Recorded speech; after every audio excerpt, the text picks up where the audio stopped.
folks, and welcome to Garbage Theater. Tonight's installment, Replicant. I'm your host Chase, my co-hosts Blake and John. I'm still pissed from last night.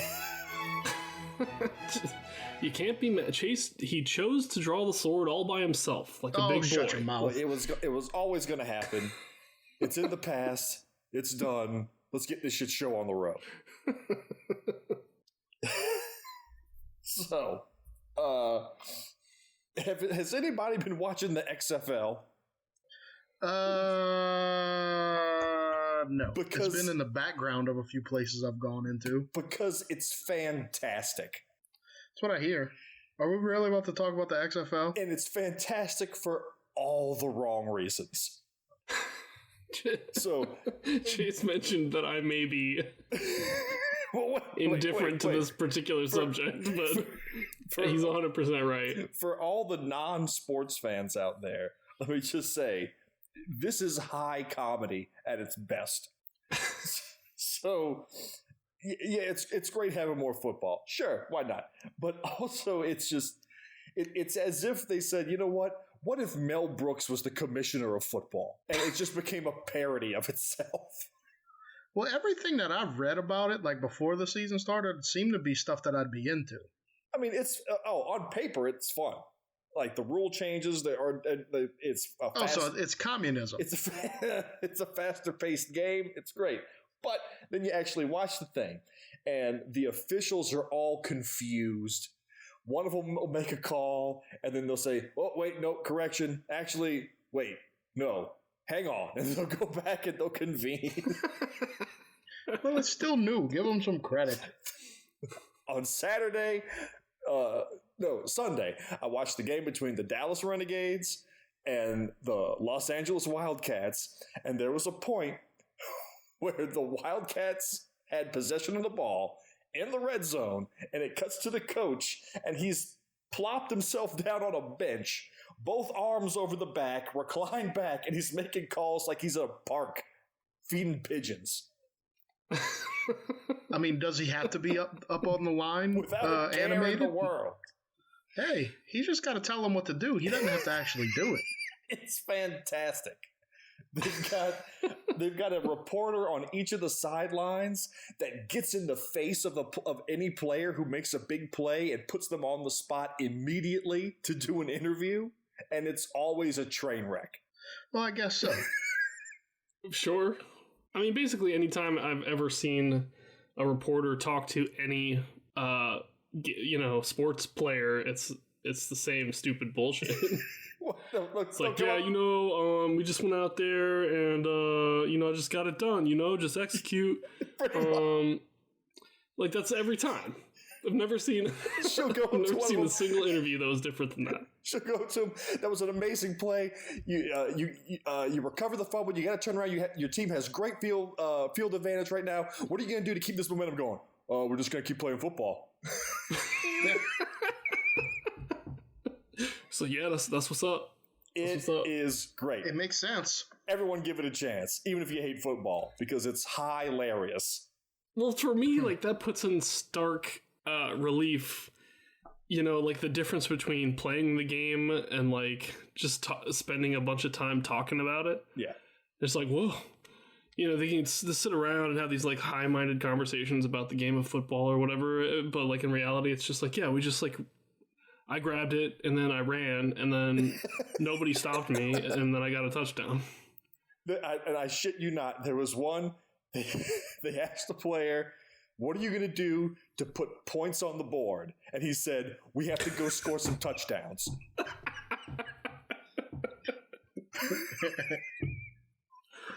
So that's my ringing endorsement of the XFL. Watch it because it's fantastic. So the only thing I saw that kind of irked me about the XFL before it started is me and my brother were looking at the rule change. Well, not changes, but their rules and all that. And then I said, how much are these guys going to make? And at the time, it said like the median salary was like $60,000 or something like that. And I was like, I don't know if that's worth it to get a bunch of shots to the head and then murder your whole family. Like $60,000. mean, CTE ain't no fucking joke. Well, one of the things that they actually kept from the old Vince McMahon XFL was the winning team gets extra money. Oh, that's nice. For incentive. It's an extra $100K split amongst the active players. Oh, so they get like $30. Nice. Wow. Well, now that I know that this is Garbage Theater / Sports Center, there's a couple boxing matches coming up that I'm going to be talking about. Maybe some hockey, look, real man sports. Look, we're a comedy podcast, and if there's anything, XFL is comedy, trust me. All right, hold on. Let me go tit for tit here. There was a fight over the weekend in which a guy who's usually a pretty good fighter, his name's Diego Sanchez, been around forever. Well, he fired like all his coaches and trainers and whatnot, and just has like this one half-ass yoga guru who's now his corner man. Is it Steven Seagal? No, it's worse. And like his career is basically over. Even though he won by disqualification, but like this dude has fucked him up. It's a fucking train wreck. So anyway, right, what could go wrong whenever you get a yoga guru to be the corner man for a trained fucking killer? But, yeah, I mean, what happens when you hire a pacifist Buddhist to be the lead in your action violence movie? This is true. You got to trick him into acting. You know what isn't like that? When you hire a drunken, womanizing, badass karate master to play two roles in your movie. All right, let's get right to it. Replicant. Woo! I really, really wanted to like. I want to like this movie. I just replicant. Wow! God damn it! Well, at least Chase, at least this time, you made up for the deficit of Van Damme from last time. Yeah, with double Van Damme. Double the Van Damme, 100 times handcuffing a man to the wall. Oh my God. So much handcuffing. And it never worked either. He always broke whatever he was handcuffed to. Every time. You'd think he'd learn. You'd think. Yeah, I mean, I was really hoping this would be Desert Heat Part 2. And not even close. Well, I didn't hate it. It wasn't terrible, but it was a Desert Heat, unfortunately. It could have been better. Like, the biggest flaw was like one of the biggest parts of the movie was that they made him an idiot. If they wouldn't have done that, it could have been a little better because he wasn't even a believable idiot. And then I'm wondering, like, is this where Tropic Thunder got the gag? I don't know. Well, I mean, I thought they were going to at least play up he's going to slowly become bad a little more. Yeah. Like he would slowly start having more tendencies of a serial killer, but he never did. There's a lot of wasted opportunity with this stuff. Yeah, like he starts developing some kind of weird relationship with his, with the murderer version. For some reason, I don't know. It doesn't go anywhere. It's very half-assed. Yeah. While I don't have a rant about this movie, a lot of things pissed me off. And like that's one of them. There's like all these strange relationship building things that never went anywhere. Yeah. Okay. Here's a question: were they trying to do a Rain Man pun, bruh? I can only assume so. I mean, it was pretty glaringly obvious, but I was like, surely they're not. Yeah. I don't remember the scene in Rain Man when Tom Cruise takes Dustin Hoffman to the casino to count the cards, but Hoffman wants to watch Judge Wapner, so Cruise handcuffs him to a radiator and beats the ever-loving shit out of him. No? Oh my God. All right, well, let's launch into it because apparently we got a ways to go. We open to a 911 call. A woman tells the operator that there's a man in her house and that she's got a baby. And the operator calls for all available units when a shadowy figure grabs the phone away from her and slams it down. He kicks her to the ground as her baby boy plays with his toys a few feet away. She crawls away from him and pleads with him, asking why he's doing this. And the killer tells her, because you're a bad mother, and kicks her in the face. Killing her? Yes. Yeah. He takes a bunch of pictures of her dead body before picking up the little boy and putting him in his crib. He tells him, let me finish your nightmare, kid, and leaves. This is so I think this is the only murder that we actually see him commit. That we see him do, yes. Which is weird, right? For a serial killer movie? Yeah. I mean, if we're gonna get his POV, we should get a little more of the kills, I guess. I mean, this isn't 7. Right. Well, I mean, 7, he doesn't. I guess they don't show him doing it, but yeah, but that was that was deep. Yeah. So outside, several squad cars arrive, including Detective Jake Riley. The killer soaks the mother's body in liquor before taking a swig himself. He lights up a $20 bill and drops it on the mother, watching her body burn. Did you see how this money was like super fake? Yes. It said motion picture money on it. I've never actually seen it say that before. Me either. I see he's taking a number from Mr. Seagal's book with these orange range glasses that he's going to be wearing for the whole movie. Yeah. I don't Is that really the look of a serial killer? I don't know. That's not what I would consider a serial killer. Okay.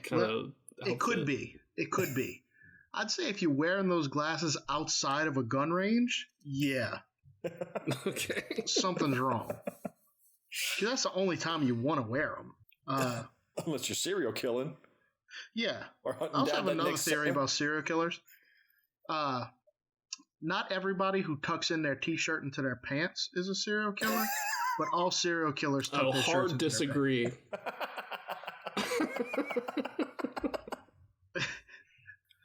Why, do you tuck your t-shirt into your pants? No. Because if you do, that's gross. Yeah. Yeah, I'm not insane. Yeah, exactly. Tonight on Garbage Theater, Fashion Police. So, I mean, who does that? I don't know. People? It's crazy. Late 90s. It's late 90s shit. Exactly. No, I see people do that now. Wait, late 90s is coming back. And I always cross the street when I see it. Yeah. Was this late 90s? I thought this was in the 2000s. It was 2001. Oh, okay. So it's still kind of operating under late 90s fashion rules. So, anyway, the police in the elevator heading up notice smoke coming through the vents. So Jake knows it's him. They burst into the apartment, guns drawn. Jake tells his partners to open the windows as he starts sweeping the apartment. He hears the sound of a baby crying and rushes into a burning room. He grabs the kid and runs past the flaming corpse of the mother. He smashes out a window with a bar stool and climbs out onto a pile of transformers. Is this safe? I guess it's better than the flames licking your back. How you want to die, kid? You want to be burned to death or electrocuted to death? So he comes out and he spots the serial killer, the Torch, climbing down the fire escape. And he hides behind the transformers trying to quiet the baby. I had a problem with this. This is one of my problems. Okay. So he doesn't know what the Torch looks like at this point. No one knows what the Torch looks like. So this is just a man evacuating a burning building using a fire escape. This is and true. All of a sudden he's a suspect? And then there's some asshole in an apartment opens up the window. He's like, hey, what are you doing? There's a fire and he's going down a fire escape. But everybody's acting like that makes him suspicious. Well, I mean, he does smash the window on the guy, so... Well, yeah, after that point. But until then... Just right then. Wait. Fleeing out a fire escape during a fire in Seattle is akin to running from a hurricane in Louisiana. You just don't do it. You don't do it? Okay. I don't know. It's going to rain eventually. It's going to get put out. If there was a fire and I was coming down a fire escape and some guy opened up the window in front of me and was like, hey, what are you doing? He'd probably catch that window in his teeth too. He's a suspect, Blake. He's wearing range glasses at night. You know what? Touche. Serial killer. Yep. Straight up serial killer shit, He's bro. got his pants tucked. He's got his shirt tucked in his pants. That son of a bitch has his t-shirt tucked in. Yeah, that's like John Douglas stuff right there. That's they just know. Fits the profile. Right. So the Torch hears the baby, and he slams the window on this looky-loo that sticks his head out the window, rushes down to the street. He sees that the fire truck's coming down one end of the alley and the police are coming in the other, so he ducks in between the buildings. Jake tells the officers that the suspect is a white male, so they've at least got that on him now. Jake stops a bus that he sees driving down the street because he's got a feeling that he's on the bus. He jumps on board, pulls the driver off, apologizing to the passengers. The Torch, sitting a few seats back, knows he's caught. He sees Riley talking to the driver, so he pulls out his gun and orders all the passengers up against the windows not to look at him. I think they all looked at you. Yeah, they saw him. I think I had a big problem with this. He took a bus to the murder. Like, you just have a bus full of people who could put you at the scene at the time of the murder. No, he took a bus from the murder. He caught a cab to the murder. Okay. Still. And like I went back and checked. I was like, oh, maybe he like knew he was being followed and changed his plan. But the bus was definitely part of the plan because he didn't know he was being followed when he got on the bus. His name might be the Torch, but he's doing everything he can to reduce his carbon footprint by taking public transportation. That's right. Who can afford to have a car in this city? So Jake sees the commotion on the bus, rushes onto it. The Torch slips out a window. He chases after him, dodging cars on the way. The Torch, however, blasts some driver dead for honking at him. just unnecessary. Jake opens fire, and the Torch jumps through a glass doorway to a building, slicing his hand open. Jake follows the blood trail to the parking garage, where the Torch is hiding in a car, pulling the glass out of his hand. The Torch tells Jake to be afraid, be very afraid, and he floors the car towards Jake. Jake opens fire at the Torch. What movie is that from? I don't know. Something? That's from something else, and I'm like, I know I should know it. Well, I know Yoda says you will be, you will be. It's kind of the same thing. All right, we'll go with that. We'll have to look it up. Well, it's from something. Jake opens fire at the Torch, but he has to start running as the car's bearing down on him. He leaps up onto a chain link fence, and the car slams into him, sending him toppling over the top in a weird CG kind of thing. Well, and I think it was all real. I mean, this stunt was crazy. You saw this guy get hit by a car. Well, yeah, I don't know if that was a dude getting hit by a car. The part on the fence where he's like trying to climb the fence. Yeah. That could have been just gets hit by a car. Yeah. That man would have been dead if that was a real person. That was I think it was a real person, dude. I think that was okay, so like it looked like a real person. It looked like a real person. It's a Hong Kong director. They got stuntmen that'll do anything. We've been through this. Yeah. They will literally kill themselves. Maybe. It's possible. I'll be open-minded about it. Also, be afraid, be very afraid is from The Fly. Ah, okay. Ooh. The Cronenberg fly or the Vincent Price fly? The Cronenberg. Tight.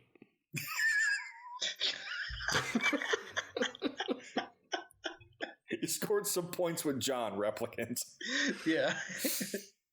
So, the Torch looks back at Jake writhing on the ground, puts the car in reverse, and barrels backwards at him. Jake scrambles for his gun, opening fire, rolling away at the last second as the car clips his foot and sends his shoe flying at the camera. I don't think that was intended, but it was great.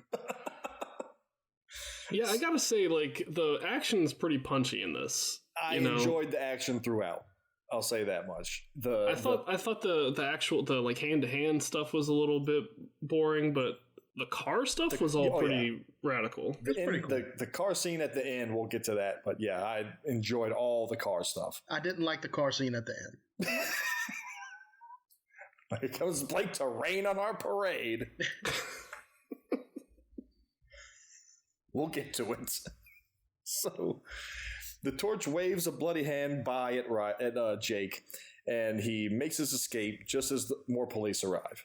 Later, Forensics is combing over the crime scene as Jake's getting patched up, and his partner approaches, and he yells that he had him, I had him. And she informs him that it's no longer his problem because as of an hour ago, he's retired.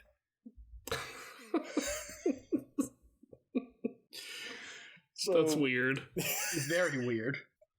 He tells, so I guess midnight passed like a gremlin. I don't know. And look, I would assume, like, I don't know for sure, but I'd assume if it's your last day as a cop, I don't think they're putting you on the high profile running through the street catching a murderer. Well, he's been pursuing the Torch for 3 years. Yeah, but he's retiring. Yeah. This is it's his last night. He'd be like, having beers with the boys on his last night. Like, fuck this place. What they gonna do? Fire me? Yeah, but then he gets a call that the killer he's been after for 3 years is struck again. They didn't know if it was him until he was already up them stairs. It's just a fire. This whole thing is stupid. He could smell them glasses. He knew it was him. Start over, movie. So he tells her to make sure that they check the car for blood when they find it because he knows he hit him. So the feds are there and they want to talk to Jake. Agent Reisman offers Jake a job saying that he's going to help him catch the Torch because he's going to kill again. Later that night, the Torch back at his hideout is downloading his latest photos while listening to the news report of his latest murder. He stitches up his hand as the reporters descend on Jake, asking him if he's quitting because the genius serial killer keeps eluding him. And Jake tells the camera that he's quitting for personal reasons, and that the Torch, it turns out, is just a big old mama's boy, pissing himself all the time, the sick pervert. Got him. Where's he getting that from? This shit is hilarious. He goes after him with like the most childish shit. He's like, he's got doo-doo in his butt. And it worked. He gets super mad. Torch sets the TV off and he smashes a light in anger. Can't believe Jake said I had doo-doo in my ass.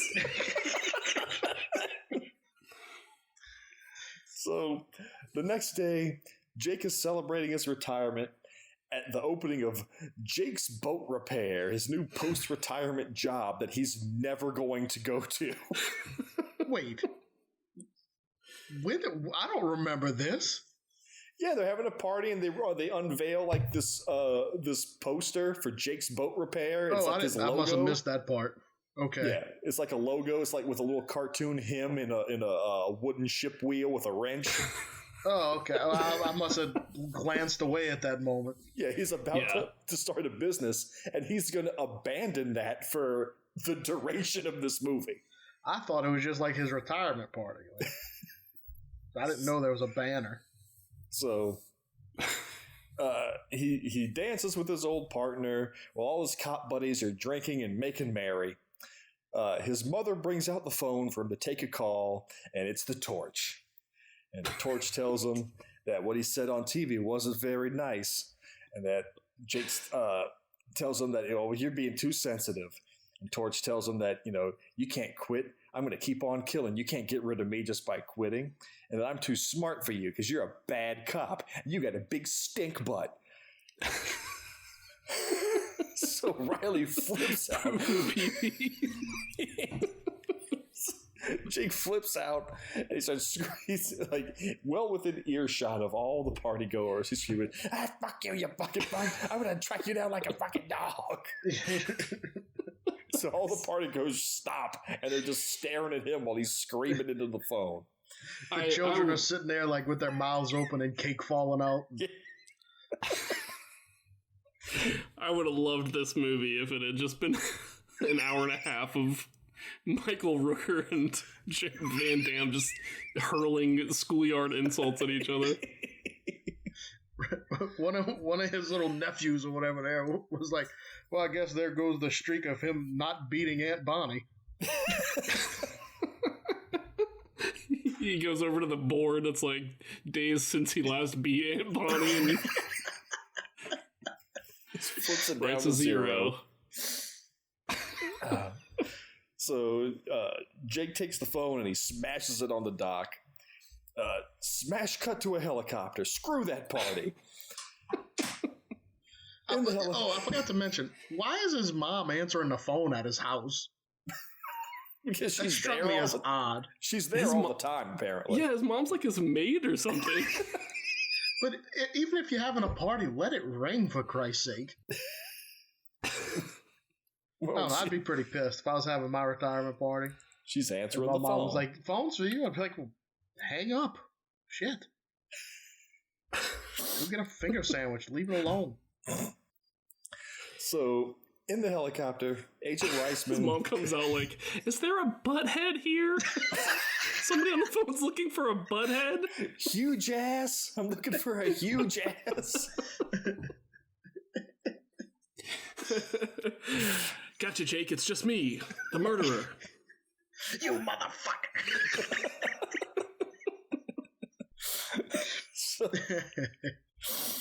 So Reisman briefs Riley on the torch, saying that it's always the same MO.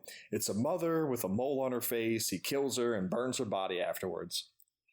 They've got partial prints and a blood type, but they still haven't been able to identify him. They land at a facility and head in. Reisman tells Riley that they've narrowed it down to the torch being a white male in his 30s that's very physical. He said, okay. He said they put enormous amounts of data into a supercomputer. Yeah. And what they got was that he's a white male in his 30s who's very physical.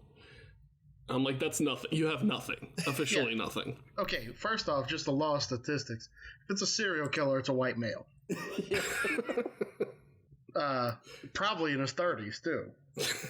Yeah. So, there And you go. he's got a corporeal body. So Yeah. they know that too.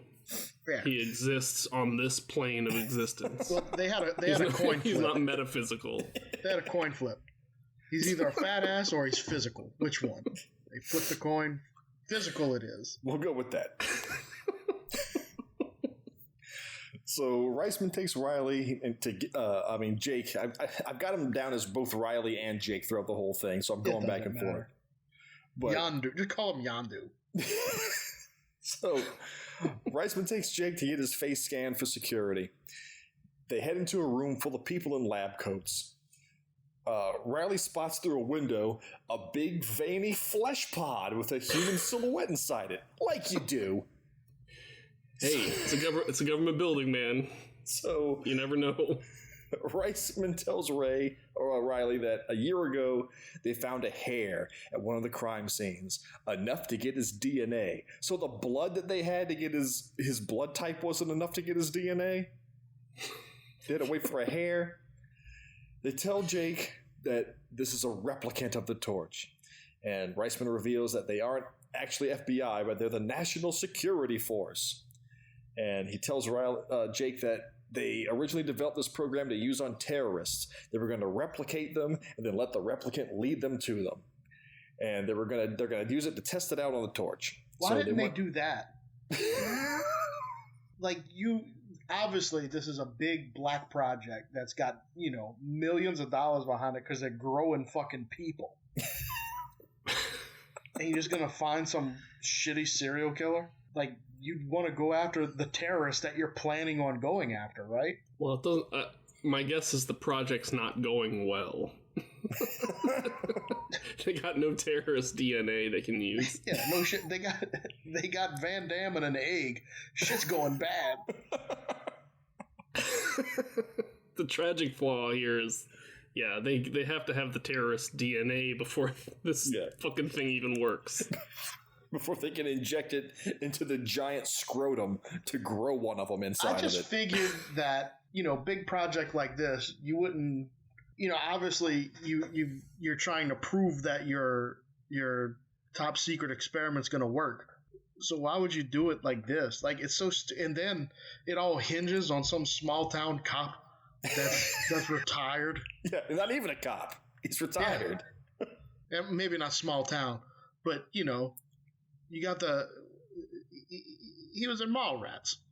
You could find somebody better. He got stink palmed. I mean, he did. And he's only been pursuing this serial killer for 3 years. I know there's serial killers that have been on the loose for longer than that. This 100%. The torch is like small potatoes compared to. I mean, shit. The juice is still loose.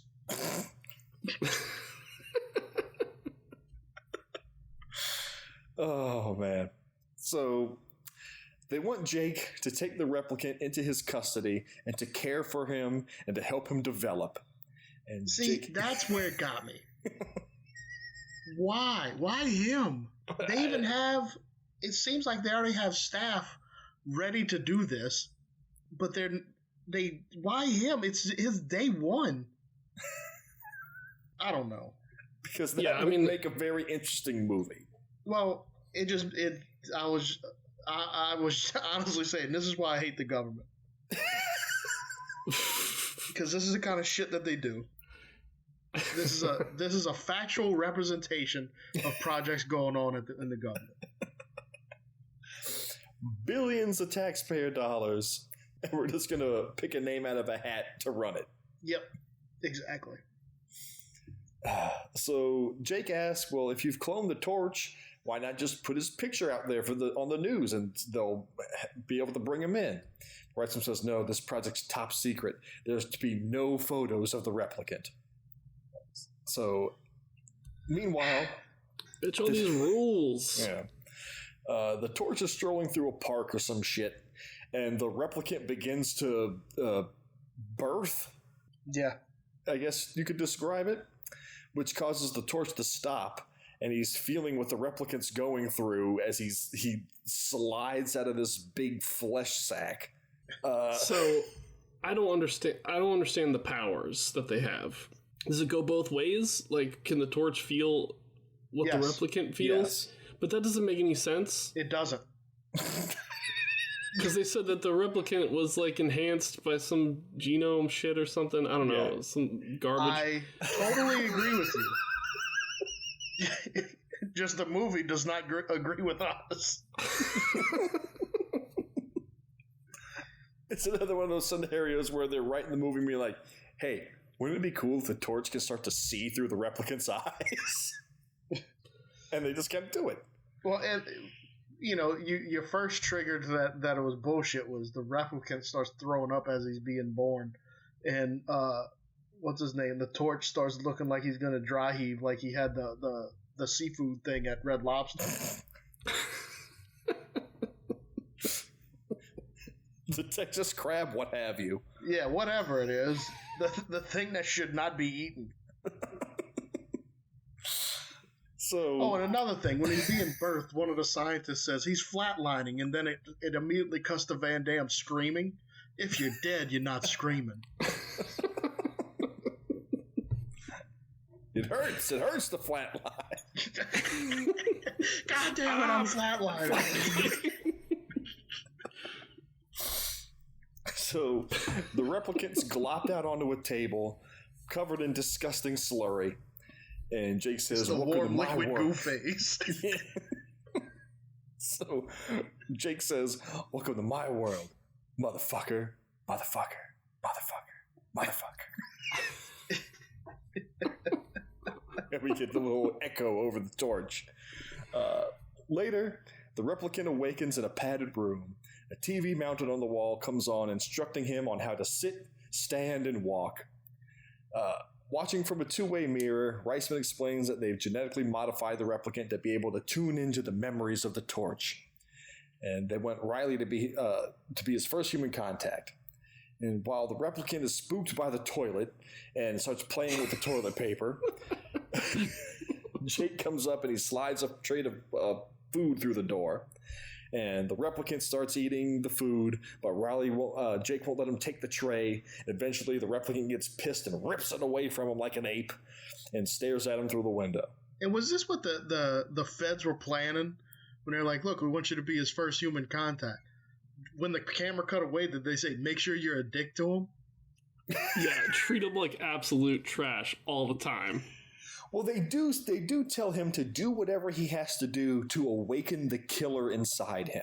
Because I think they think if they can make the replicant pissed off and want to murder, he'll tune into the torch quicker. That's stupid.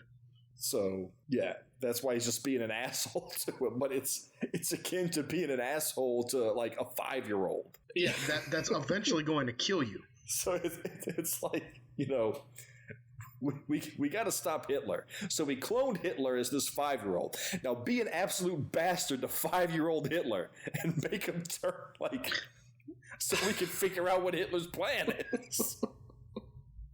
All you're doing is being an asshole to a 5-year-old. You know, there's a recent storyline with the Punisher and Thanos that's like that. Oh, does the Punisher, like, beat the shit out of the child Thanos? No, he, like, just takes off child Thanos under his wing and teaches him to be like a Punisher. And figures, like, if, you know, maybe he won't turn bad, but he still does. He's Thanos.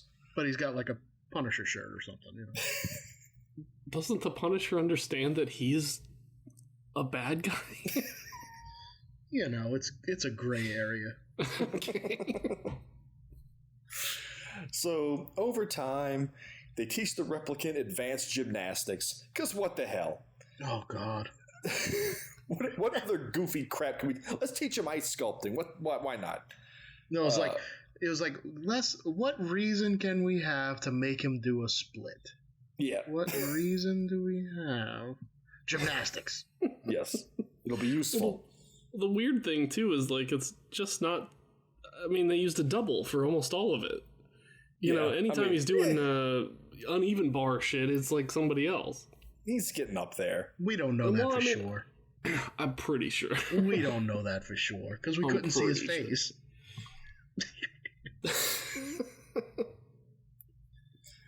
So, I mean, it could have been anybody. So Jake warns Reisman that if the replicant turns out to be anything like the torch, they're going to regret it. So Jake brings another tray of food to the replicant, this time going into the room. The replicant leaps up on the table like a scared animal, and Jake approaches slowly. He takes out some handcuffs, which are going to be his favorite little toy with the replicant for the whole movie, and rattles him around, getting the replicant's attention. He puts one cuff on and then cuffs the replicant to the table. When he realizes he's trapped, he starts freaking out and rips the table out the wall. So Jake pulls out a stun gun and zaps him to the ground, and he commands him to sit. And he fires up the stun gun again, to which makes the replicant stand up and go, I'm standing, I'm walking, I'm sitting, I'm standing, I'm walking, I'm sitting, back and forth across the room. So, he's learned the basics. Great. Yeah. Yeah. So exactly what we wanted. Yeah. Jake commands the replicant to stay, and he does, so yeah, we can turn him loose to you now. So later, Jake has the replicant cuffed on a chain leash, and they decided to dress him up like Ernest P. Worrell for reasons unknown. He's got the khaki baseball cap and the jean jacket, and it's just, why? You had to have known that's what Ernest looks like. Yeah. You think Ringo Lamb knew what Ernest looked like? He just went to the back lot into the wardrobe like archives and pulled a random box that happened to be a box from Ernest Scared Stupid and put it on it. No, it was, they told wardrobe, we need wardrobe that makes him look like an idiot. And somebody just said, Ernest. That'll do it. Now he looks like an idiot. That'll do. So they release the replicant to Jake's custody. They give him his temporary NSF license and a gun, wanting a report from him every 12 hours, as Jake does whatever's necessary to awaken the killer inside of him. They hop in a chopper, and before you know it, they're in Seattle. Jake notices a van following him, so he runs a light to lose him, and he takes the replicant to an abandoned building, hauls him inside, and starts slapping him around. So he's getting right to it. He's asking him how he feels about killing women, and he pulls his gun and puts it to his chest. Then he gives him the gun, and the replicant's confused as hell, as he should be, and takes the gun and holds it to Jake's chest. But then the men from the van arrive, and it's the NSF agents who've been following him. And they swarm the room, telling the replicant to drop the gun. And the lead agents instruct everybody not to shoot the replicant, whatever they do. So Riley once again, why couldn't these people be taking care of the replicant? They know the rules. So Jake tells them that, if you lower your guns, maybe he'll lower his. So they all put their guns on the ground, and the replicant does the same. So the lead agent gets pissed off at Jake and tells him that he's jeopardized a multi-billion-dollar project, and we're taking the replicant back with us. Good move. Jake then reveals that the gun he gave the replicant isn't loaded and tells him good riddance because he's useless. And as the agents are trying to restrain the replicant, he struggles free, and he clambers around the room like an ape while the men try to subdue him. He calls out to Jake for help before doing an Olympian uneven parallel bar routine on some piping to escape. And the one thing that I like throughout this, whenever he does these acrobatics, he always does the stick the landing pose because he can't help it. Right. I like that little touch. Yeah. Because he learned it from a video. When you land, you're supposed to throw your arms out and throw your head back. You stop the landing. And he could be in the middle of a fight, and he'll do that still. Yeah. That was kind of just lipstick on a pig for me. So then he attacks the agents, and he starts breaking all their arms because they put the same arm behind the back move to him. So he's just snapping their arms left and right, and Jake says, well, you shouldn't have shown him how to do that. The lead agent pulls his gun, but Jake reminds him, remember, multi-million-dollar project. And so the agent leaps out onto a chain dangling over a collapsed floor to escape from the replicant. Seems risky. Yeah. Jake tells the rep to sit, and he puts the cuffs on him, calming him back down and taking him away. Riding in the car, the replicant's marveling at the world around him. Jake arranges a viewing of a house for sale, one of the homes that the Torch murdered in. He uncuffs the replicant in the back seat, and when he starts getting jumpy, he tells him to calm the fuck down. And it starts raining. It starts raining, and the replicant's looking in the sky in wonder at the rain. He loves the rain. Realtor Wendy Wickham introduces herself to Jake and the replicant. The replicant replies, calm the fuck down. It's great. Jake explains it away as, it's my cousin. He's a little special. So she shows him the house, and while Jake's talking to the realtor, the replicant starts wandering around into the rooms, and he's having brief flashes of memories. Jake tells the realtor to give them a moment, and he takes the replicant upstairs to the master bath, where he has visions of the Torch beating a woman to death in the bathtub with a towel rack and then setting her on fire. Actually, we see that one too. There's another one. Yeah, I guess so. He follows the vision of the Torch down to the bottom floor, where they run outside in the rain, and the realtor asks him if they've been there before, and Jake replies, in another life. Meanwhile, a mother drags her son down the street as he complains about wanting to go to the park. The mother tells him, no, you're a very bad boy. And the Torch passes by and overhears this, and he has a flashback to his traumatic childhood, and this is my next victim. His whole thing is like finding these bad mothers. This mother wasn't doing anything wrong. Her kid's a brat. Daddy, I gotta go to the bathroom. Not now, damn it. I mean, like, a bad mom would have said something a lot worse. She's being pretty tame. Like, the kid's bothering her. She's like, look, you're being a bad boy. I mean, just get your shit together, kid. Yeah. But can't go to the park all the time. Yeah. You got places to be. I mean, you gotta have a line. But the Torch, I don't know. I'm questioning his parenting skills. He's the archangel of bratty children everywhere. Yeah, that's what it is. So Jake and the rep arrive at his old partner Angie's house. Her son runs out excited to see Jake. He uncuffs the rep from the back seat, and Angie tells her son to take the dog upstairs. Jake takes the replicant into the laundry room and cuffs him to the wall. Angie asks him what's going on, and he says, it's top secret. If I told you, I'd have to kill you. And he asks for her help because he needs a rendering of the replicant as soon as possible. The dog wanders into the laundry room to eat, and the replicant watches him. He tries some of the dog food, and Danny, the little boy, sees him and tells him, don't eat dog food, and he gives him a piece of his Rice Krispie treat. Danny looks at the replicant as he's scarfing it down and says, this is when you're supposed to say thank you. And the replicant stares at him menacingly. Cut to Jake and Angie, who hear Danny start to scream, and they run into the laundry room, where Danny comes running out, blood gushing from his mouth. Jake gets pissed and rushes in there and starts beating the holy hell out of the replicant. He's beating the fucking shit out of this guy.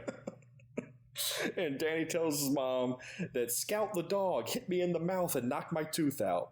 So Angie runs in and stops Jake, telling him that no, it was the dog, it wasn't him. But it's too late. The bond of trust has been broken.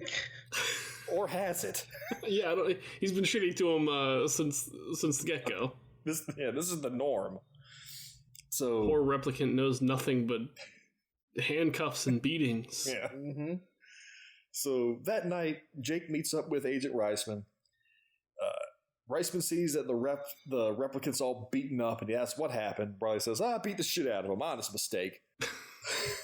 So Reisman tells Jake that he's been AWOL for 18 hours, and he respects the report every 12 hours. And Jake figures out that Reisman's bugged his house, and he's been tracking him. So Reisman tells him that, I'm going to give you one more chance. Check in every 12 hours. So Jake takes the rep back to his house. He takes him to the bathroom and starts stripping him down to his skivvies, looking for the tracking device. And old mom walks in while he's got the replicant's legs up over his head, splayed open, inspecting his thighs. What? So Jake says, it's not what it looks like, Ma. And he cuffs the replicant to the wall again. Van Damme's got no body hair. No, he's like a porpoise. So smooth. His mother asks him why he was treating that man so badly. And Jake tells him not to worry about it. You don't know this guy. Because I'm an asshole. She says that if you treat all people like criminals, then that's what they're going to become, Jake. So Jake goes back to the replicant and gives him a blanket to make amends for all the beatings he's been through all day. And that's when the replicant tells Riley thank you as he leaves. That night, the replicant has flashes of the Torch's childhood and his mother saying how her life's been ruined, that he must be punished. It flashes to the Torch, slamming the woman from earlier up against her car and telling her that she's a bad mother. Another car pulls up behind him and asks what's going on. So the Torch just drop kicks the driver through the window, which I liked. It was pretty good. The two other men get out of the car and rush him. He knocks them both out easily, and the woman runs away. She runs into the restaurant of kitchen of a restaurant, and the Torch follows and starts taking out the chefs. Spatula or no spatula, he beats the ever-loving shit out of everybody. And at first I thought it was going to be like all of a sudden the chefs knew like karate and we're going to come at him like that. Yeah. But these chefs, like one of them just holds up a spoon and goes, hey guy, what are you doing? Calm down. And like, gives the shit that was the him. best one of the bunch. He was just like, hey, and then he gets roundhouse to the face. Man, this scene is like pure mayhem. He just like, completely wrecks that kitchen. He just starts flinging things off the stove. Pots and pans are flying everywhere. He takes his finger and he runs it across the hot surface of the flat top. And another chef, that's when he roundhouses the hey, what's going on, chef? He grabs the woman and he dots his finger on her chin, burning a spot on her to make the mole that he needs there to be. He needs the mole there to get off.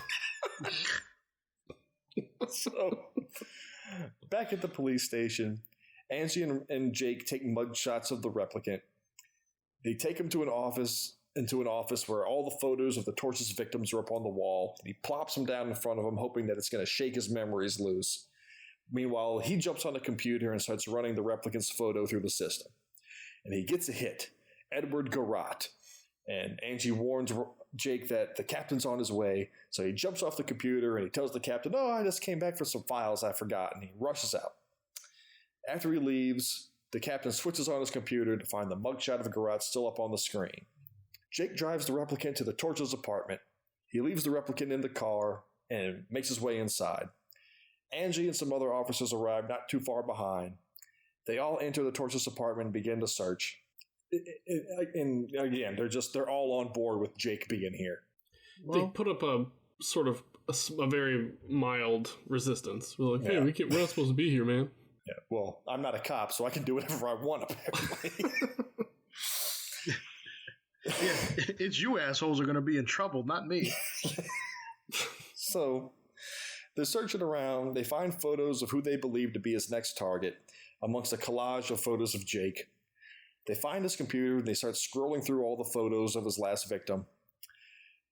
The replicant in the car starts freaking out because he's sensing something's wrong. And he breaks free and starts running into the building as Jake's hitting the space bar one at a time, scrolling through the pictures. And eventually it switches to an image of them looking at the computer. They're on camera. And a progress bar appears saying sending to printer. And the replicant runs up the stairs screaming out to Jake. Jake realizes it's a trap, and they run from the apartment just as the printer detonates, blowing up the whole room, and one of the stunt guys barely made it out of that room. Oh my god. Yeah. So later did his back just get blown up? Like there was it just looked like the blood started spraying out of his back. It did look like that. Later when we see the ambulance there hauling the injured officer away, that was real. Yeah. Ringo's like, keep rolling. Get the shot. Get that fucking shot. So, outside, the Torch is watching on and catches eyes with the replicant who escaped outside. And Jake and Angie run out trying to find the replicant, who Angie thinks is the Torch. Jake says he'll explain later, and he runs off the search. Meanwhile, the replicant's following the Torch into a bar where he attacks him. The Torch knocks the replicant around a little bit, but the replicant starts fighting back instinctively. And the Torch flips the replicant onto a pool table, and he slow-mo equips a pool cue as his melee weapon. The replicant knocks him back with an expertly timed pommel horse routine, once again sticking the landing. The Torch roundhouses him across the bar and notices the bartender calling the police. He then throws an industrial vacuum at him, smashes up the bar, and then chucks the phone at him, saying, "No more phone calls." He just throws a temper tantrum at this bartender. Yeah. I mean, this is one thing that I have to say for like Hong Kong action directors is just like the level of destruction everywhere they go is pretty okay. Yeah. So the Torch goes back to the replicant, asking him what he is. The replicant can only repeat back the Torch's words to him. The bartender and a couple other guys jump the Torch, but he fights them off and pulls a gun, shooting the bartender in the throat. He puts the gun to the replicant's head, but ultimately just pistol whips him and knocks him out and leaves. Later, ambulances are hauling the injured cops away when Jake and Angie get the call that the Torch was spotted 2 blocks away. So they rush over, and one of the workers tells them that 2 identical twins are fighting each other. So the Torch, meanwhile, jumps into a cab as the rep chases behind him, but he tires out and can't finish following. The Torch calls up Jake to ask him who the replicant is, and Jake tells him to figure it out himself. And the replicant, now unsupervised, out in the great big wide world, wanders around marveling at all the sights. Jake calls Reisman to give him an update, and he tells him that he thinks the replicant's starting to remember things. And he says he's trying a different tactic than they originally agreed upon, which tricks Reisman into using the tracker to find out where they are. And he tells Jake that the replicant's at the red light district. Why wouldn't he be? Here we go. So that night, the replicant's wandering the streets when a hooker approaches him, asking if he likes what he sees. And the replicant just stares into her chest when she hurries him into an apartment. She puts some porno on the TV and tells him to make himself comfortable. She starts to undress. I blame her for this whole situation. She sees this guy on the street, asks him if he likes what he sees. He doesn't answer her. He doesn't say anything. She doesn't tell him how much anything's going to be. She doesn't mention any of these things. And then gets pissed off when he ain't got no money. He could not speak English for all she knows. This is her fault. That's the trick. That's what they do to you in the hospital, too. And I don't know what's different in Seattle, but $100 for a hooker, that's pretty steep. I read this whole thing differently. So I thought Jake took him to the red light district. Not that he was just wandering around. Yeah, because he escaped and he didn't know where he was. So he calls up Reisman to goad him into like, aren't you still tracking me? Don't you know where I am? Right. And he tells him, he's like, oh yeah, that's where I am. Oh, okay. So he can figure out where he is. Yeah. Because I was like, Jake, that's just irresponsible. So the hooker starts to undress and sits him down on the bed. She notices the handcuffs still on him. She says, oh, we can do that, honey. He buries his face into her chest, and she pulls him. She's just ignoring all of these clues that this isn't the right dude to be fucking with right now. Exactly. This is her fault. So he buries his face into her chest, and she pushes him away, saying that I need to see the money first before we go any further than this. But he doesn't understand and just goes on motorboating. She struggles to get free. Jake's boat repair. And that's the thing. Okay, everything he does, he's learned from somewhere. Where did he learn to motorboat? I don't know. I mean, she shoved them down in there at first, so. Yeah, Jake's I guess mom, it's just maybe? instinctual instinct at that point. Yeah. So she struggles to get free, but he flings her down on the bed, pinning her down. She screams for help when he finishes and rolls off of her. Okay, this bothered me too. So he finishes, and like it's kind of like I thought it was like comic relief, like whatever. But then they actually showed the wet spot on his sweatpants, and I was like, you can't show that. They didn't even do that in Forrest Gump. They had the courtesy. You can't do that. Like that. That's too far. You can't do that. I think I ruined your roommate's sweater.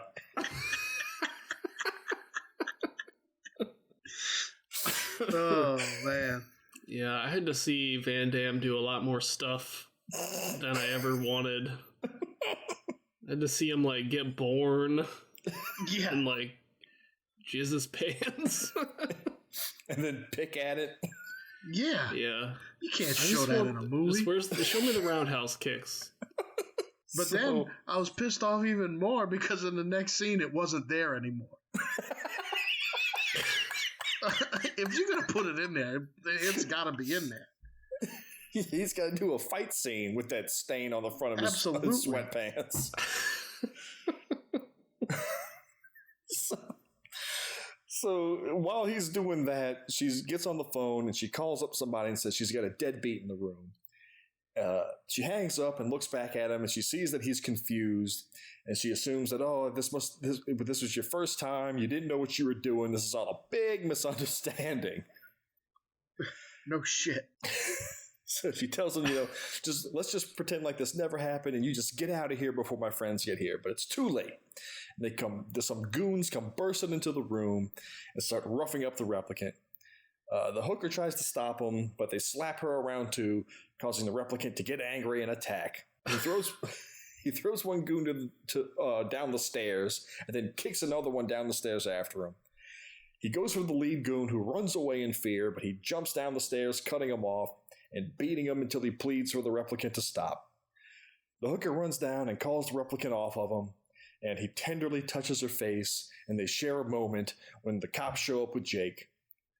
They cuff him and put him in the back of a squad car. The hooker brings him his Ernest P. Worrell jacket and tells her to tells him to look her up when he gets out. What? Yeah, exactly. Thank you, John. They had a moment. This is probably the most bonkers part of the whole movie. I agree. Because he wouldn't stop when she told him to, blows his load in his pants, beats up her pimp and stuff, and she's like, "Hey." Second date? Yeah, you want to go another round? You know what's more bonkers than that? How the fuck he's supposed to look her up when he doesn't know her name? For all she knows, he's going to get out in several years. She'll just be working the same street corner. At least she has ambition. I guess. God. So, the next day, Jake has the replicant looking at the crime scene photos again. And the replicant recalls some words, bad boy and mother. And he remembers the torch strangling a woman and burning her body in a bed. Jake asks him what he's seeing, and the replicant responds, me kill. Amy, good gorilla. Yeah, I can't believe they did the me kill thing. So, the replicant asks Jake it's who not a he is. caveman. My son never once said, me want milk or whatever. I thought you were about to say me kill. I was like, oh, I hope not. Betty Nugs, wheeze the juice. Oh my god. So, the replicant asks Jake who he is. Jake tells him that he's a genetic double of a killer. And then Jake lets the replicant ride up front with him now. We're equals now. After making a restroom stop, Jake and the replicant walk through a park eating ice cream. Jake gives the replicant one of the photos that they took from the Torch's apartment and gives the replicant a marker, and he starts drawing a house and a clock on Jake's windshield. Jake knows where this place is, so they drive to a large hotel with a clock tower and go in. Jake approaches someone at the desk and asks him if the woman in the photo is staying there, and the hotel staff asks him if he's a cop, to which Jake says, it doesn't matter who I am. I think she's in trouble. Will you let me in there? That'll get you in the door, Jake. Yeah, and didn't he get a temporary NSF ID? I don't think flashing a temporary NSF ID on a big piece of paper has as much pull as flashing a badge. But it's better than saying, oh, never mind. Here you go. Here's my certificate of temporary NSF status, young man. I think it's better than nothing. So, as they argue, the replicant takes off to the elevators. Jake follows, and so does the hotel staff, telling him he's going to have to call security, so Jake grabs him and pulls him into the elevator with him. They head to the top floor as the fire alarm goes off. They rush out, and Jake tells the staff to call for help. They go into the room where they find blood everywhere and the corpse of a woman in a full bathtub, and her head's burnt to a charcoal briquette. At least that's what I think it was. I had to rewind it a few times before I got what it was. Yeah, because I was like, if he lit her head on fire while she was in the bathtub, you'd think that would be an easy solution. But then I forgot he kills him first. I was thinking I thought it was maybe a fake just to lure them in. Mm-hmm. So I thought at first I thought it was just a bunch of towels that he lit on fire, but then I saw the leg. I was like, something isn't adding up. I think this might be a person. Yeah, starting to think there's been a murder here.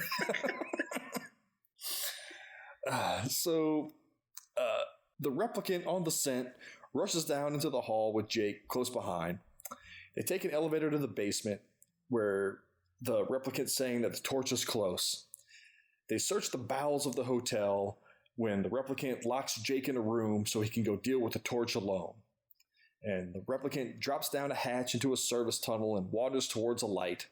At the end of the tunnel, the torch sitting there on a motorcycle. Cool guy torch.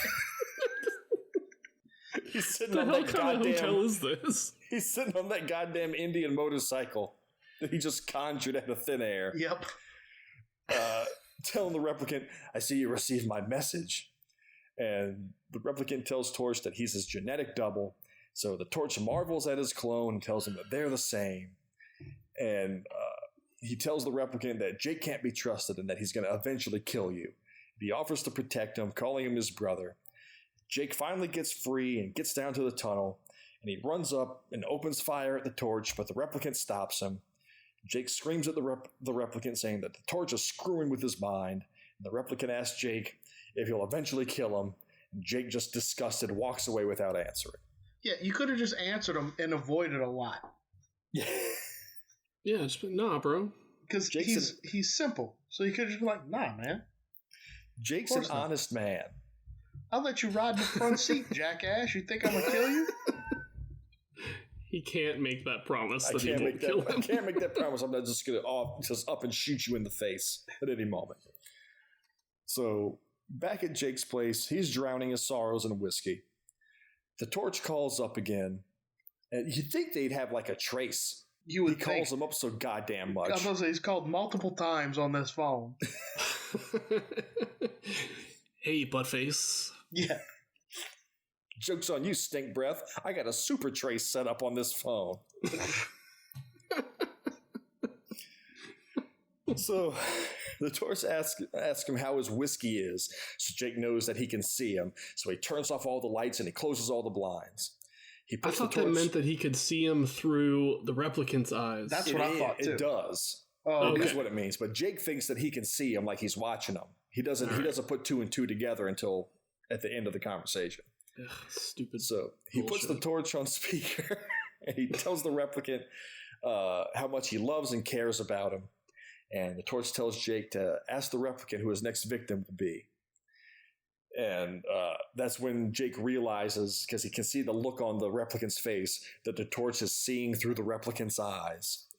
So he takes his gun out, puts it to the replicant's head, he takes him to the bathroom and cuffs him to the wall again.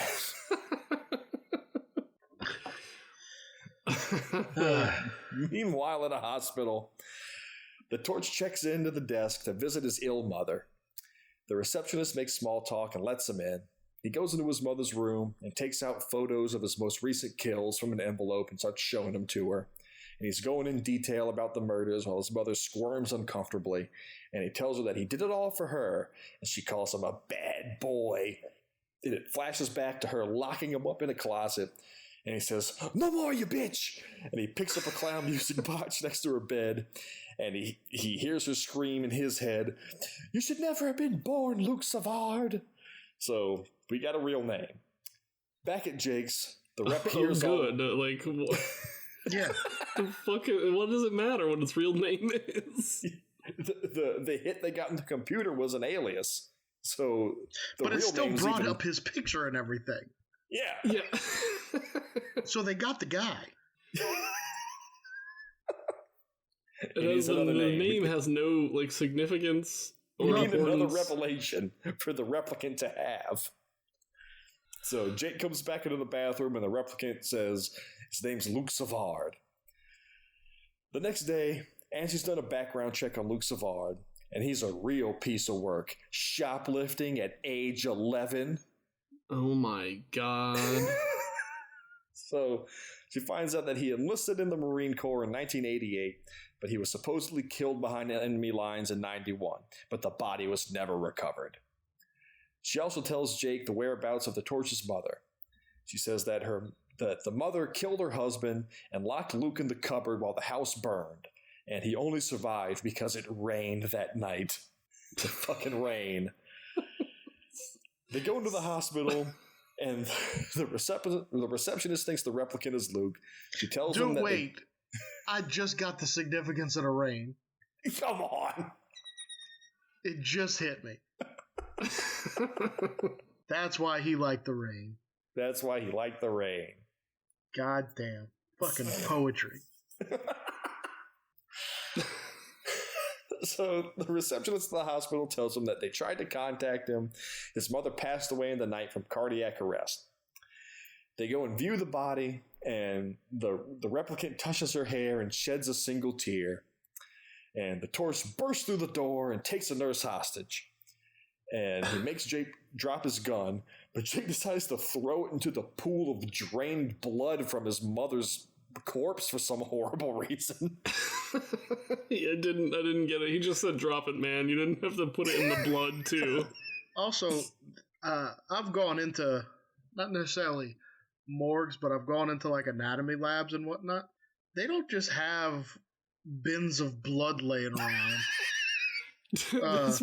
This morgue was crazy. There's like fucking like brains and shit. Exactly. I was about to say there's fucking brain matter just on like counter space. That's not the way it works. But that's the way we think it works. Right.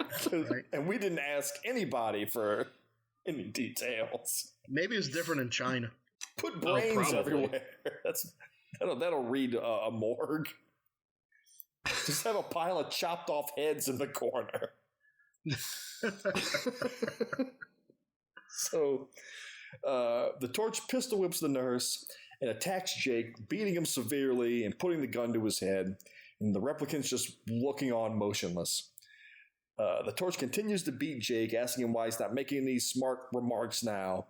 And the Torch turns to the Replicant and tells him that Jake isn't his family and he doesn't care about you. And the Torch tells him that, I do care about you and I want you to be with me. And he tells the Replicant to kill Jake and he gives him a knife. And the Replicant looks at Jake lying on the ground beaten and he drops the knife. And the Torch, disappointed, levels the gun at the Replicant, saying that he's going to die with Jake and the cops are going to think that you're me. And the Replicant tells the Torch, "You've been a bad boy, Luke Savard," which causes the Torch to hesitate. And the Replicant says, "You killed Mama." To which the Torch says, "Yeah, so what? It felt good, you bitch!" And he opens fire into her cold, dead corpse. Which is awesome. Just shooting an old lady's corpse. That whole exchange was fucking awesome. So, Jake rolls another dead body on a gurney into the Torch, knocking him back. The Replicant and the Torch struggle and shots are firing off. The Torch grabs a scalpel off the table and stabs the Replicant in the chest with it. And then Jake grabs onto the Torch. And he drops the gun, but he manages to get Jake off of him and slams him into the wall, setting off the fire alarm. He knocks him away and escapes. So Jake goes to the Replicant and tells him to stay put, leaving the knife in his chest. That's the better way to do it. I'm just saying, he doesn't really care. He's got a goddamn knife in his chest. Well, if he takes it out, it's going to bleed more. But he left him there. Well, yeah, he's got to go catch the guy. This is going back to you leaving me in the gas chamber. Look, the Replicant doesn't have a soul anyway. His death will mean nothing. The only one who's going to mourn him is that hooker. And we don't even know her name. Yeah, she doesn't have a soul either. Because she was never named at birth. That's right. She has no name, and she's a damn dirty hooker. So, meanwhile, the Torch has his own kind of hallway fight scene where he starts throwing old people at hospital security. This was also very good. Jake closes in while the Torch continues to drop kick his way through the staff.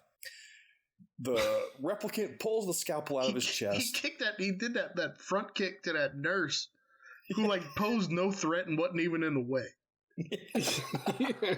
He just turned and was like, fuck it, and kicked her in the stomach.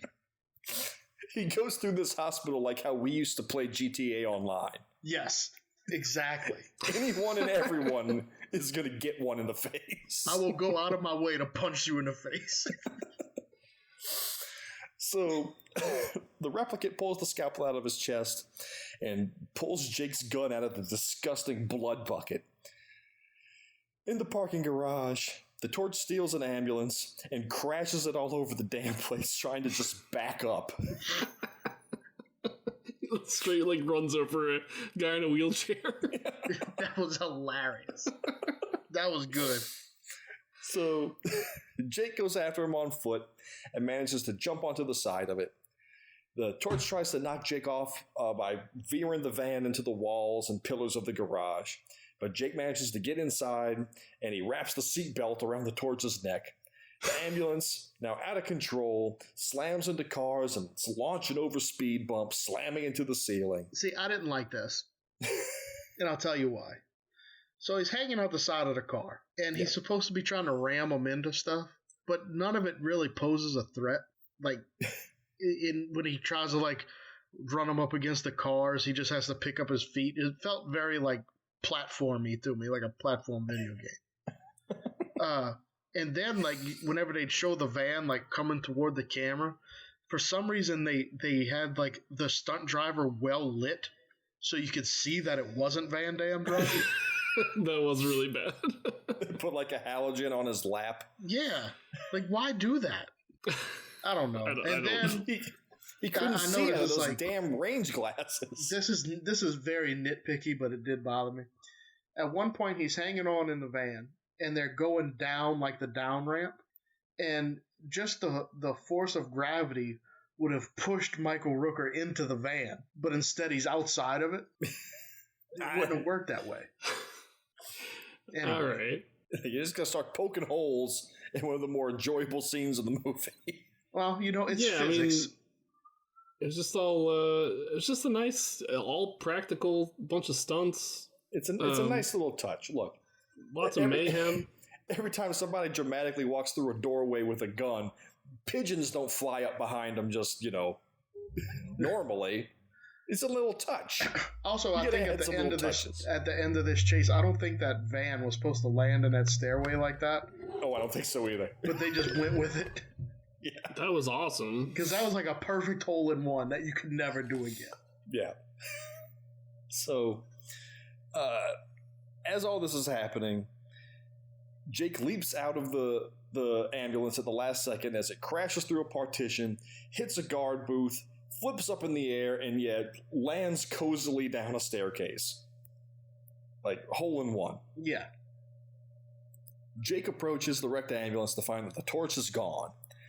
He goes further down into the hospital, and while he's searching, the Torch knocks him in the face with a shovel through a window. One of those sterilized hospital shovels. I didn't even think about that. Why would a shovel be in there? They're down in the coal room. They got to shovel that coal, keep the hospital running. Does the incinerator of large buildings run on coal? I don't know. I would think it would run on, gas, like that gigantic tank that's going to come into play later. Okay, both of y'all are idiots. It's not coal and it's not an incinerator. I was joking. Okay. I know it's one not of you is an idiot. It's not an incinerator. The belly of the Titanic down there. I just and now I'm the idiot because I know the proper name for it. I'm not stupid. I'm just panicking. I can't think of the name. The crematorium? Yeah, that's what it is. It's a fancy word for incinerator. Yeah, the cream soda. Then again, that's what the shovel could be for, to get all the ashes out of there. Yeah. Who knows? So, he bashes Jake in the face with his shovel and starts dragging the stunned Jake towards the crematorium. He throws him up on the conveyor belt, and he whispers to Jake, "Should I call the news now or later?" and starts to push Jake in. Jake howls in pain when the Replicant shows up, and the Torch pulls Jake out and squares off against the Replicant. The Replicant aims Jake's pistol at the Torch, and he points out that the safety's on, and he roundhouses the pistol out of the Replicant's hands and starts karateing the crap out of him. The Replicant scurries away up a ladder, but the Torch shoves it into the wall, knocking him down. The Torch starts gloating about, "What makes you think that you can take me on? Let the perfectly symmetrical violence commence." Oh. And it doesn't happen once, it happens twice. They use the same shots. Yeah, they basically do the same 3 moves, like, over and over again. Yeah. Punch, punch, kick. Punch, punch, kick. They match blows for a while, and then the Replicant tells the Torch, "I can read your mind." The Replicant switches controller to player 2.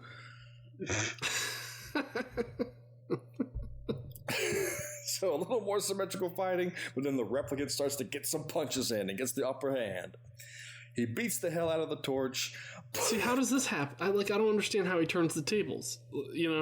Like if he starts, he figures out that, I'm doing what he's doing. I can tell what he's going to do, so I just won't do that. But shouldn't the Torch be able to do the same thing? No, John, it's only one way. Don't be stupid. It's the end of the movie. It's not like the Torch has powers backwards, too. That's never been established in the movie yet. Oh, you know what? I think I just figured something out. Oh, no. No, you didn't. The whole movie was a dream. No, not like that. Not one of those. Like why Van Damme is in all these movies with himself. Okay. Because isn't he like Seagal, where he has like in his little contract that he can't lose the fight? No, because I want to say I remember like something about them, like when he did Expendables 2. He's like he was fine with losing, but he just wanted to put up a good fight. Well, maybe he had more of an ego back here, so he can only lose to himself. Yeah, that way he didn't really lose because he still won. The only one that could be me is me. That's right. I think that's why. Because why else would you do 16 movies where you fight against yourself? I don't know. Practice. Ego. Double billing. Yeah. two paychecks. So he beats the hell out of the Torch, putting the old Homer Simpson fighting method practice of when he's lying on the ground, kick him in the ribs, and step on his neck. So he's stepping on his neck, pushing it to the ground, but then he has a change of heart, takes his foot away. The Torch starts gasping for air. He looks back at Jake, who's laying on the ground, and Jake scrambles for his gun and screams, "No!" just as the Torch gets up and cracks the Replicant in the back of the head with a shovel. Jake opens fire, shooting the Torch several times. Torch slumps to the ground dead. Jake rushes to the Replicant, who tells him that his family's gone. Jake tells him that the Torch wasn't your family. I'm your family. Aww. What a shitty family. That's this could have worked, I guess, if Jake hadn't actually been beating the hell out of him the entire movie. Yeah, he did like two nice things for him. Yeah. You let him sit in the front seat. He gave him a blanket. Yeah. Yeah, that's it. So the Replicant says that he sees rain just as the electrical fire breaks out and a huge burst of fire comes blasting out of the wall onto this huge gas container. Jake tries to haul the Replicant to safety, but just as they get out the door, the Replicant shoves Jake out the door and locks it behind him. Jake pounds on the door as the Replicant shuffles back into the basement. There's a couple of very obvious shots of the morgue compartments. Yeah, I wonder what he's going to do. Boxes, whatever they're called. Drawers. Boxes. Body holes, I don't know. Just as the gas tank explodes, blasting Jake to the ground. Again, this looked like a real person. Yeah, it was. Blast him to the ground. Later, outside, Jake's all patched up. He's approached by Reisman. He tells Jake that the only ones that made it were the corpses in the freezer drawers. Thanks for connecting those dots for us. Why would he even say that? So no, they didn't make it. They're already dead, you fuck. So Jake gives Reisman his gun back and leaves. Sometime later, Jake's at Angie's playing video games with his son. He looks outside in the rain to see a man in a raincoat drop something off in the mailbox. And Jake asks Danny if he saw the delivery man out there just now. So they go out to the mailbox, and inside they find the clown music box. And it's played off in such a creepy way. It's like, did the Replicant go full serial killer? I thought it was about to blow up. Or yeah, did like he went back in there and the torch got away somehow? I thought that the box was going to blow up and then now he's the serial killer. Yeah. That would have been kind of interesting. But no. Jake looks off into the distance and says he likes rain. Meanwhile, back at the red light district, the replicant saunters up to that hooker from earlier. She says, I knew you'd be back. And they head back into the hooker motel.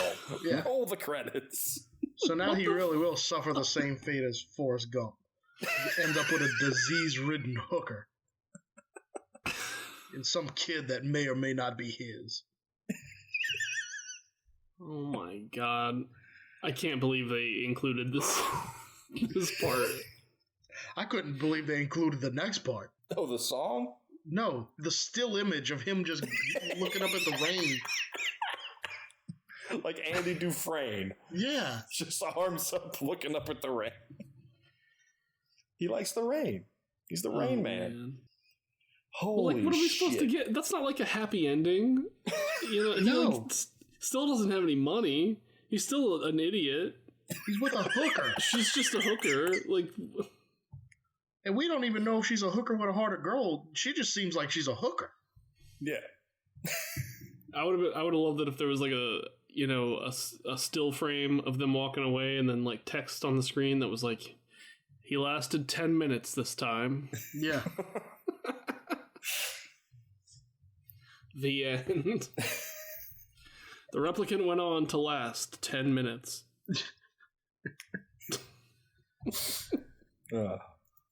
If only when Jake looks out in the distance and says he likes the rain. Huge text overlaid over the screen. He likes the rain. Oh, man. Would have redeemed the movie. Oh, man. So that was the replicant. I hope you're happy with your choice, Chase. I kind of am. It wasn't terrible. Well, time for the quiz. And as the rules state, even though I use my special weapon, it's still John's slot, so he gets to ask the questions. All right. You guys all ready? Yeah, I guess. Ready as I'll ever be. All right. What was the number of the bus that the torch got on? That's a guess.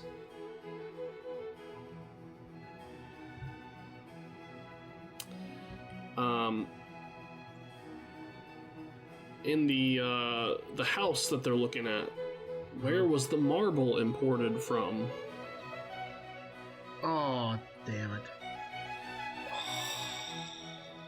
Really? I thought that'd be an easy one.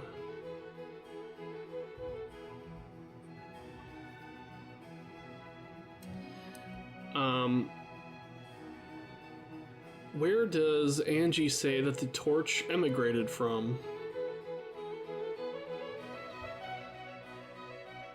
I think I got that one. That one I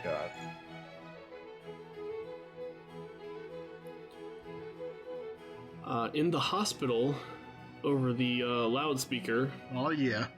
Oh. What room is Dr. Stan Getty being called to? Booyah. There was a Stan Getty too? Yeah. Well, I committed all of those to fucking memory. I must have listened to those 20 fucking times.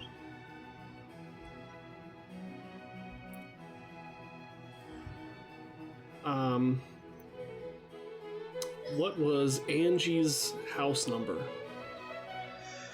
Ooh, there's a couple different numbers.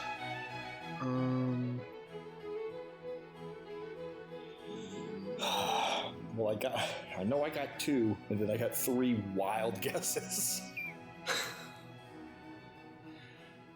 All right, was that 5? Yeah. Yeah. Okay. All right. What was the number of the bus? 8? 4. 3031. Where was the marble in the house imported from? Italy. Rome. Florence. So I was right. Both good guesses. Specifically, she said Florence. Earth. Where did Angie say that the torch emigrated from? South Africa. All right.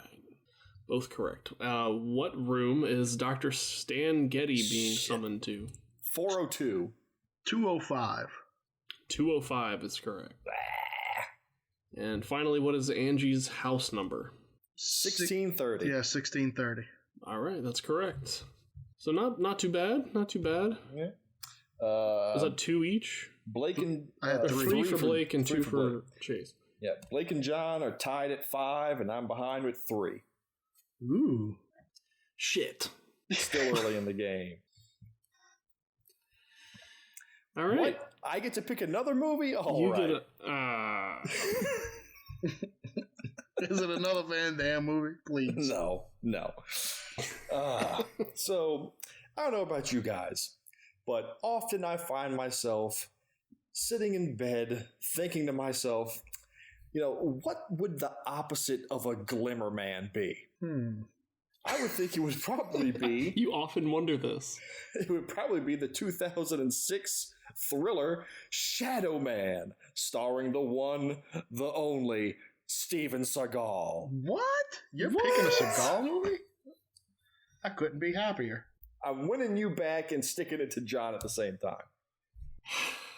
It might work. It might work. In an hour and 31 minutes, 4 stars on IMDb. Either you're with him or you're dead.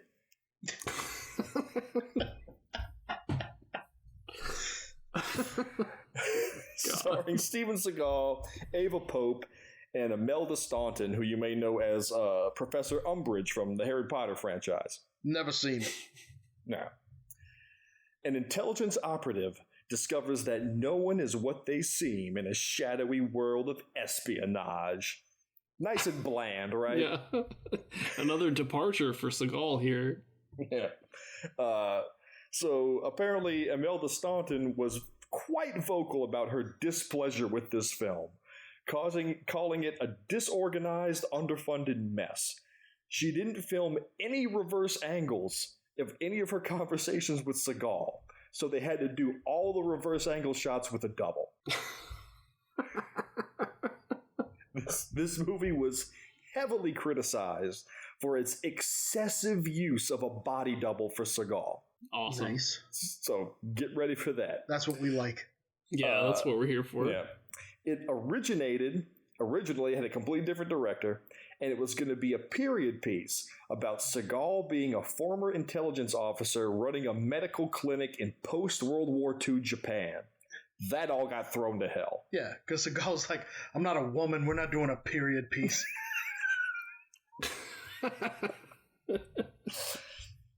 I've got... Okay, first just user reviews. Why do I keep watching these? It's a good fucking question. A film about a guy mildly interested in rescuing his daughter. And the best comedy of 2006. Actual critic reviews. David Johnson of DVD Verdict says, Seagal doesn't distinguish himself from any character he's ever played, and there isn't enough happening in the periphery to distract us from that. And J. Andrew Hosack of Joe Blow says, it boggles the mind how anyone remotely sensible would invest time and money into something like this. You could put both of those things for any Seagal movie and it'd be true. Yeah. But my favorite is this user review for this movie. Jean-Claude Van Damme is a much better martial arts film actor, and his fight scenes are much more believable and not exaggerated. I highly recommend his films.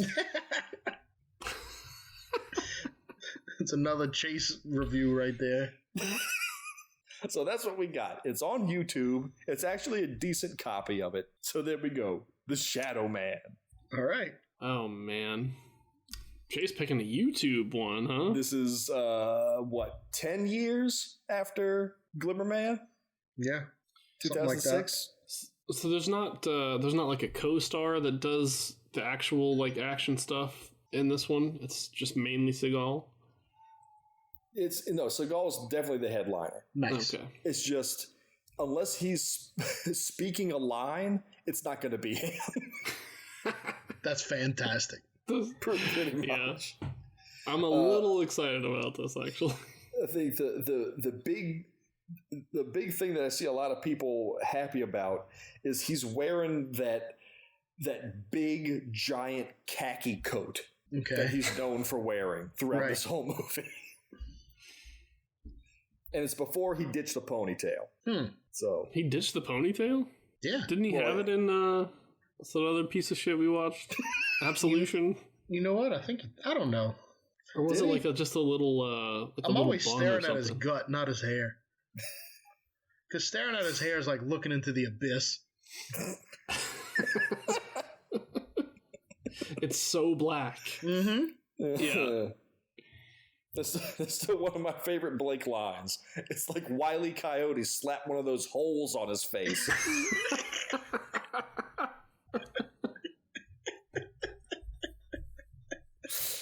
It's true.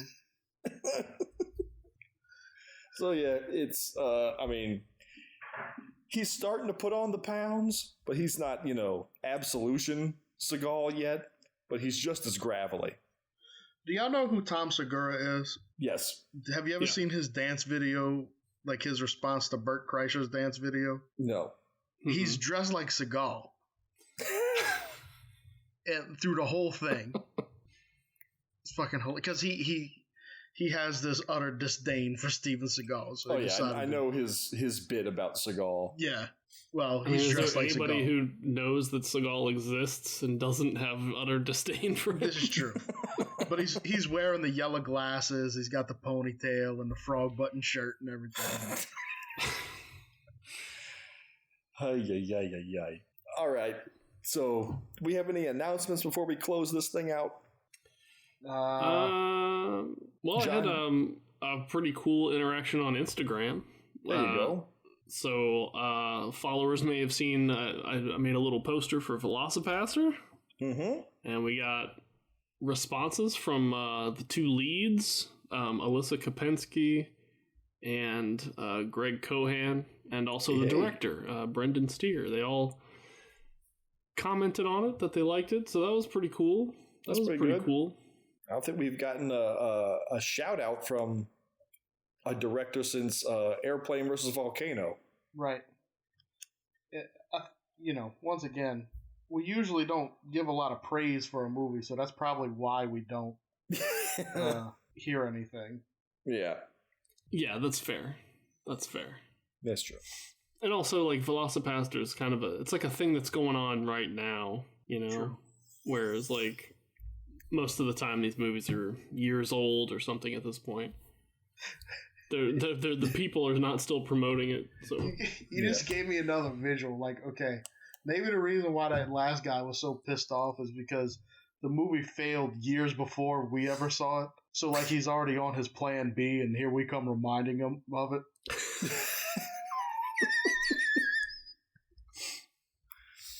I'm starting to think maybe I was the asshole in this situation.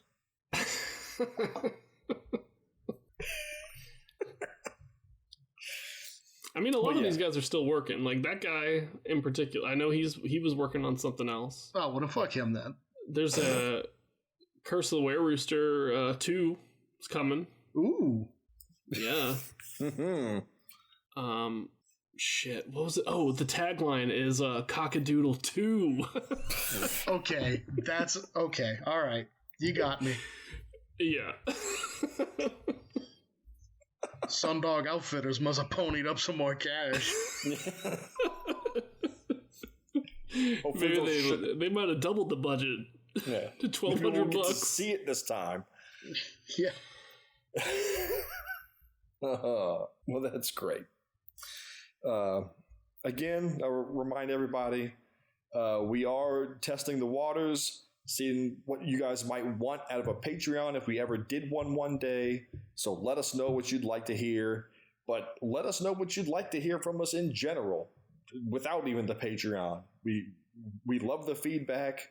We'd love to give you guys what you want. We're doing this for you, after all. On that note, it's time for us to get to our favorite segment of the show to close us out. Say something nice. Oh, I forgot about this part. Yeah. Who's going first? I'll go first. I enjoyed the action in this movie thoroughly. For all its flaws, I had fun in the action moments.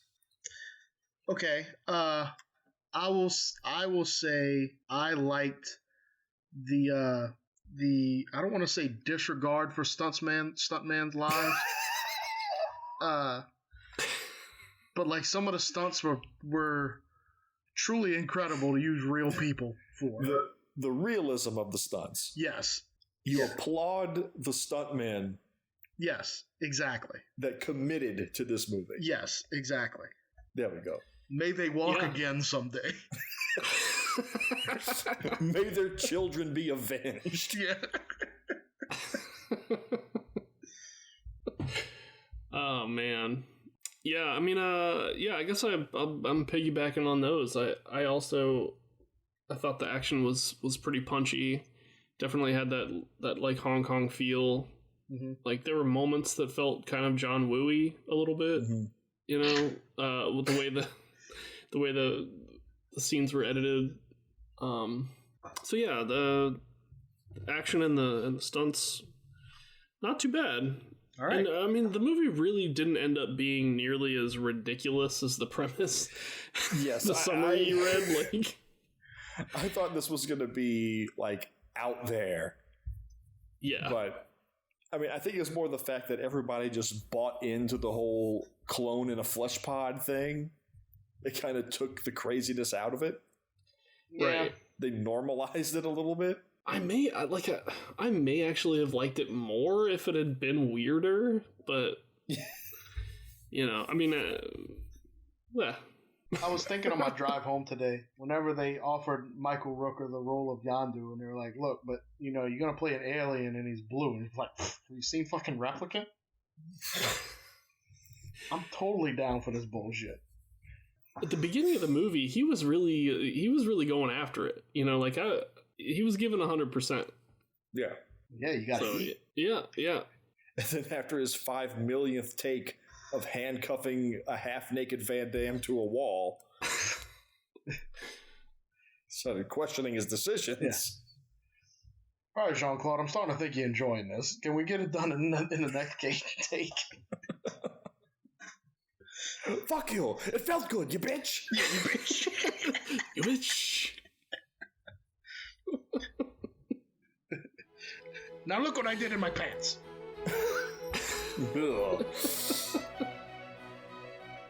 Thank you for listening to Garbage Theater. As always, you can find us online at facebook.com/Garbage Theater, on Twitter at Garbage_Theater, and on Instagram at Garbage_Theater. If you'd care to leave us a review on iTunes, we would very much appreciate it. And if you have a movie suggestion or just want to reach out to us, you can contact us on any of our social channels or email us directly at garbagetheaterpodcast@gmail.com. Don't forget to like and subscribe for all the latest episodes and happenings. Good night, and see you next time, folks.